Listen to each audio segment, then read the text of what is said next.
प्रोथेलेमियन। Stanza number 1। तो यह बात उस समय की है जब इंग्लैंड नाम के देश में बहुत पहले एक राजा और रानी हुआ करते थे। एक दिन मौसम बहुत शांत और प्यारा था। हल्की हल्की हवा चल रही थी जिसे ज़ेफरस कहते हैं। यह हवा इतनी मीठी थी जैसे कोई धीरे से प्यार भरी बातें कर रहा हो। सूरज की किरणें भी बहुत तेज़ थी, बल्कि हल्की और सुनहरी थी, जैसे कोई चीज़ धीरे धीरे चमक रही हो।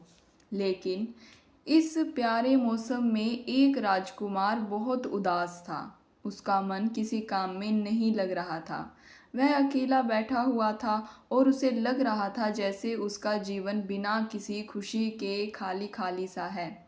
उसे अपनी प्यारी राजकुमारी का इंतज़ार था, जिससे वह बहुत प्यार करता था। वह राजकुमार एक सुंदर जगह पर घूम रहा था, जहाँ एक नदी बह रही थी। उस नदी का पानी चांदी की तरह चमक रहा था। नदी के किनारे बहुत सारे फूल खिले हुए थे, जो अलग अलग रंगों के थे और बहुत सुंदर लग रहे थे। ऐसा लग रहा था जैसे किसी ने पूरी ज़मीन पर रंगीन चादर बिछा दी हो। उस जगह एक बहुत सारी सुंदर लड़कियां भी थी, जिन्होंने फूलों से बने हुए गहने पहने हुए थे। उनके बाल और कपड़े भी फूलों से सजे हुए थे।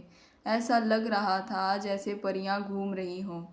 लेकिन राजकुमार का मन फिर भी उदास था। उसे लग रहा था कि वह सब सुंदरता बेकार है, क्योंकि उसकी प्यारी राजकुमारी उसके पास नहीं थी।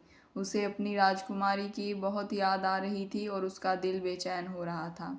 वह उस दिन का इंतज़ार कर रहा था जब उसकी राजकुमारी उससे मिलेगी। वह चाहता था कि वह दिन जल्दी आए और उसकी उदासी दूर हो जाए। उसे लग रहा था कि जब तक उसकी प्यारी दुल्हन उससे नहीं मिलेगी, तब तक यह सुंदर मौसम और यह सब कुछ जो भी है अधूरा है। तो इस कविता में राजकुमार अपनी प्यारी राजकुमारी के लिए अपनी उदासी और इंतज़ार के बारे में बता रहा है। उसे उम्मीद है कि वह दिन ज़रूर आएगा जब उसकी दुल्हन उसके पास होगी और उसकी सारी उदासी खुद और खुशी में बदल जाएगी।